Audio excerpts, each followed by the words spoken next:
Good morning, class 12 beta. Today's topic is functions of marketing management. इसके हम already 5 functions discuss कर चुके हैं. Fine. Today we are going to start with 6th functions of marketing management, and that is branding. First हम पहले discuss कर चुके हैं. First part we are going to continue with the next function. Branding.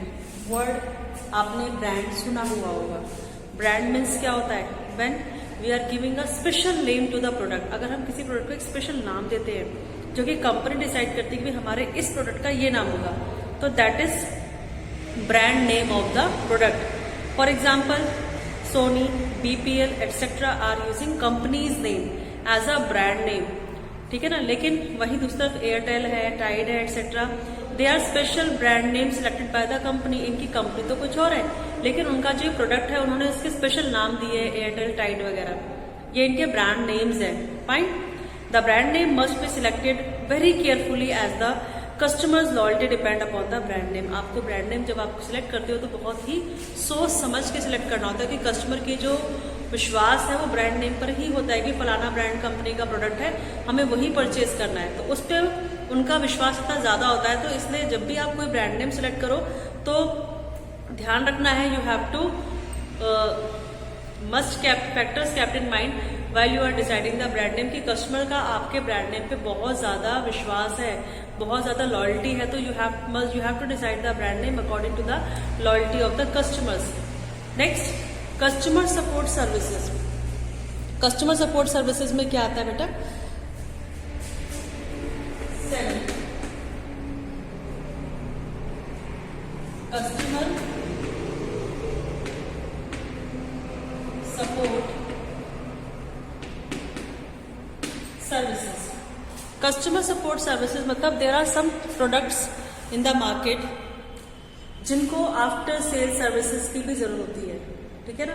और after sale services में हमें customers को कोशिश करनी चाहिए, कंपनी को, to satisfied the customers.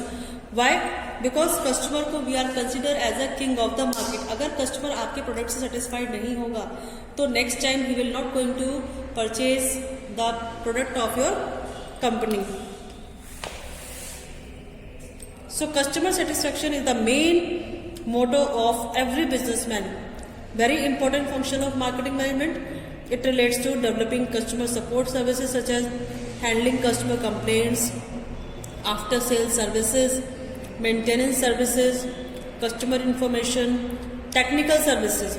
Customer will become more permanent customer only when he is satisfied with the customer support services. Customer support services में अगर आप कस्टमर के सेटिस्फेक्शन का ध्यान रख रहे हो, उसकी क्या रिक्वायरमेंट्स है उसका ध्यान रख रहे हो, उसके अगर कोई कंप्लेंट है रिगार्डिंग द प्रोडक्ट उसको सुन रहे हो, उसको टाइमली आपने शॉर्ट आउट भी करा है, आफ्टर सेल सर्विसेज की अगर जरूरत है तो आपने वो भी प्रोवाइड भी करी है, टाइम पर आपने मेंटेनेंस सर्विसेज भी प्रोवाइड करी. तो इन दैट सिचुएशन आप कस्टमर को सोच सकते हो कि now he will become the permanent customer of your company if you are providing proper customer support services. तो customer support services हमारा बहुत ही important function माना जाता है marketing management का, ताकि क्योंकि ये जितनी ज्यादा अच्छी होगी आपकी customer support services उतना ही कस्टमर आपसे जुड़ा रहेगा. जितनी आपकी सपोर्ट सर्विसेज बेकार होंगी टूवर्ड द कस्टमर उतना ही कस्टमर आपसे कट जाएगा, हट जाएगा. फिर नेक्स्ट आता है हमारा प्राइसिंग ऑफ प्रोडक्ट्स. ये भी हमारा बहुत ही इंपॉर्टेंट डिसीजन है, क्योंकि किसी भी प्रोडक्ट का प्राइस जब कंपनी डिसाइड करती है तो उस पर उसकी सेल डिपेंड करती है कि उसकी क्या सेल होगी. तो pricing of product is also one of the most important function of the marketing management. Because customer when company going to decide the price of the product, तो उसको ये भी ध्यान रखना है कि जो हम प्राइस रखने जा रहे हैं अपने प्रोडक्ट का, उस प्राइस पे कस्टमर या consumer are ready to purchase. वो उतने दाम में उसको खरीद भी लेगा, या वो उस चीज को कितने का खरीदना चाहता है, क्या उसकी एक्सपेक्टेशंस है कि इसके प्राइसेस क्या होने चाहिए. ठीक है. अगर आप कस्टमर की एक्सपेक्टेशंस के अकॉर्डिंग, कस्टमर के नीड्स के अकॉर्डिंग प्राइस डिसाइड कर रहे हो, और फिर साथ साथ में आपको क्या लेना है, ये भी देखना है. फिर कस्टमर को ही नहीं देखना, आपको ये भी तो देखना पड़ेगा कि जो प्राइस कस्टमर चाह रहा है और जो हमारा खर्चा आया है क्या उसमें मुझे कुछ प्रॉफिट मिल भी रहा है या नहीं. पता कस्टमर तो कह रहा है 10 का मिलना चाहिए, मुझे उसकी कॉस्टिंग भी 12 की पड़ी है, तो मैं कैसे 10 का बेच दूंगी? तो मुझे कस्टमर को भी देखना है एज वेल एज अपना कॉस्ट, कि मुझे उस प्रोडक्ट को बनाने में कितना खर्चा आया, कितना खर्चा मुझे बियर करना पड़ा, वो भी डिसाइड करना है। क्योंकि कॉस्ट अगर 12 है तो मैं कम से कम 14 या 15 का तो बेचूंगी, क्योंकि प्रॉफिट के लिए ही काम कर रहे हैं। अब अगर काम करके प्रॉफिट ही ना हो तो उस काम करने का फायदा क्या है ना। तो pricing of the product is one of the crucial decision which is taken by the marketing management. Price means money which a customer has to pay for purchasing the goods or services. It is the most crucial element of marketing as customer is highly price sensitive. A little variation in price may take your customer to the competitive product. Marketer keep in mind various factors such as objective of foreign demand. भाई आप जब price decide करते हो तो हमारा बहुत crucial इसलिए नहीं, क्योंकि अगर आपका प्राइस थोड़ा सा भी दूसरे कॉम्पिटिटर फर्म से हाई हो गया तो मे बी आपके सारे कस्टमर्स आपकी कॉम्पिटिटर फर्म के पास ही चले जाएं, आपसे प्रोडक्ट ना लें। इसलिए when you are going to decide the price of the goods, आपको ये ध्यान रखना है कि डिमांड कितनी है उसकी, कितने ज्यादा कॉम्पिटिटर्स हैं मार्केट में, किसके क्या प्राइसेस हैं, वो सब चीजें हमें ध्यान में रखनी होती हैं। फाइन। फिर नेक्स्ट आता है हमारा promotion and selling. 9th function है हमारा प्रमोशन एंड सेलिंग।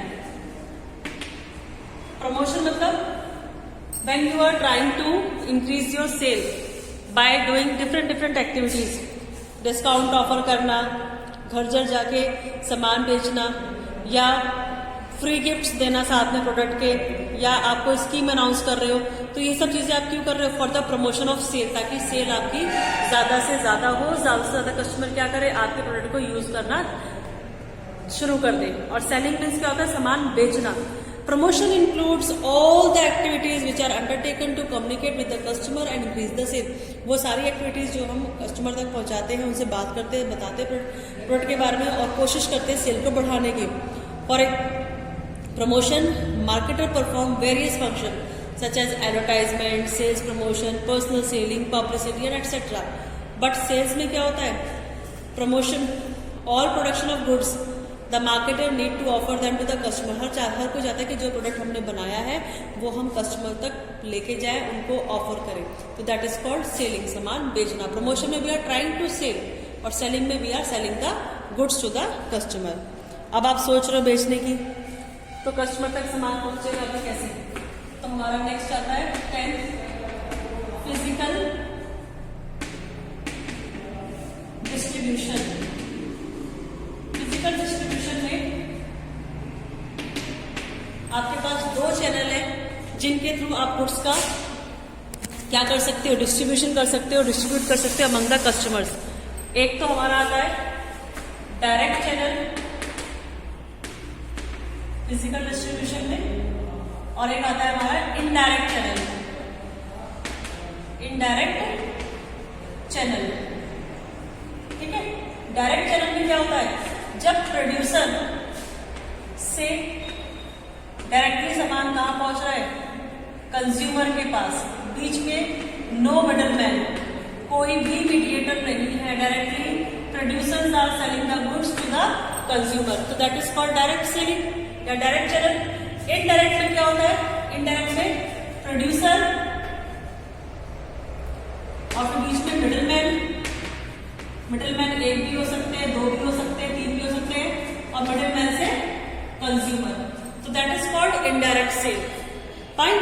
तो it's up to the producer कि वो कौन सा यूज करता है। अगर प्रोड्यूसर्स यानी प्रोडक्शन जो इंडस्ट्रीज है या जो इंडस्ट्रीज है, प्रोड्यूसर्स हैं, वो they are financially very sound, बहुत मजबूत है, तो they prefer to sell the goods by direct cell.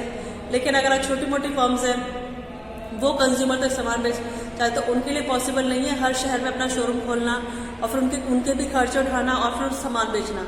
भाई अगर आप हर शहर में शोरूम खोल रहे हो तो वहाँ पे आप सेल्स पर्सन, मैनेजर भी अपॉइंट करोगे, उनको भी सैलरी देनी है, तो इसका बहुत ज्यादा अपने आप में खर्चा आता है। इसलिए डायरेक्ट सेलिंग जो है ज्यादातर बड़ी बड़ी फर्म्स या बड़ी बड़ी ऑर्गेनाइजेशन ही करती हैं। और दूसरा, डायरेक्ट सेल को वो लोग प्रेफर करते हैं जिनका प्रोडक्ट काफी महंगा होता है, क्योंकि उनका प्रोडक्ट ऑलरेडी महंगा है, बीच में मिडिल मैन आ जाएंगे तो उसमें कमीशन और ऐड हो जाएगा, तो वो और महंगा हो जाएगा। तो that's why they are preferring to direct sale कि हम डायरेक्ट कंज्यूमर तक पहुंचेंगे, ना कोई मिडिल मैन होगा, ना उनका कोई कमीशन होगा। फाइन। फिर फिजिकल डिस्ट्रीब्यूशन के बाद हमारा आता है बेटा next transportation. We are trying to transport the goods to the customers by 2 way, by road और बाय रेल. अगर हम अपनी कंट्री में ही सामान को पहुंचा रहे हैं एक जगह से, क्योंकि जहां चीजें बनती हैं जरूरी नहीं कि कंज्यूम भी वही हो. कुछ चीजें ऐसी हैं जो किसी एक पर्टिकुलर जगह पर होती है पर उसका कंजप्शन ऑल ओवर इंडिया होता है. लाइक चाय सिर्फ असम या वेस्ट बंगाल में होती है लेकिन उसका कंजप्शन तो पूरे इंडिया के अंदर है. तो वो उस चीज को कैसे पहुंचाते हैं लोगों तक? By using transport. फाइन. फिर नेक्स्ट है स्टोरेज एंड वेयर हाउसिंग. कई बार ऐसा भी होता है कि जो चीज हम प्रोड्यूस कर रहे हैं उसको हम अभी बेचना नहीं चाह रहे, या हमने प्रोडक्शन इतना कर दिया है कि पूरे साल यूज में आएगी. प्रोडक्शन लिमिटेड टाइम पीरियड के लिए होता है, तो जब वो पूरे साल में यूज आने वाली चीज है और production for a limited time period ही हुआ है, तो यानी उसका प्रोडक्शन बहुत ज्यादा हुआ होगा, तो उसको कहीं सेफली रखा भी तो जाएगा. तो for that we are using storage और warehousing. So these are the 12 functions of marketing management. Fine. In our next video, we are going to discuss about the marketing mix. Marketing mix में हमारे 4 mix आते हैं. उसमें सबसे पहले हमारा आता है एडवर्टाइजमेंट, पर्सनल सेलिंग और place mix, price, promotion, product. तो इसमें हम पहले प्रोडक्ट मिक्स के बारे में पढ़ेंगे कि उसमें क्या क्या डिसीजन होते हैं. फिर प्राइस मिक्स के बारे में पढ़ेंगे, प्राइस कैसे डिसाइड करती है कोई भी मार्केटिंग मैनेजमेंट. फिर प्लेस यानी कंज्यूमर तक कैसे पहुंचता है सामान. फिर प्रमोशन, सेल्स को बढ़ाने के लिए क्या क्या एक्टिविटी परफॉर्म करता है हमारा marketing management. Thank you class.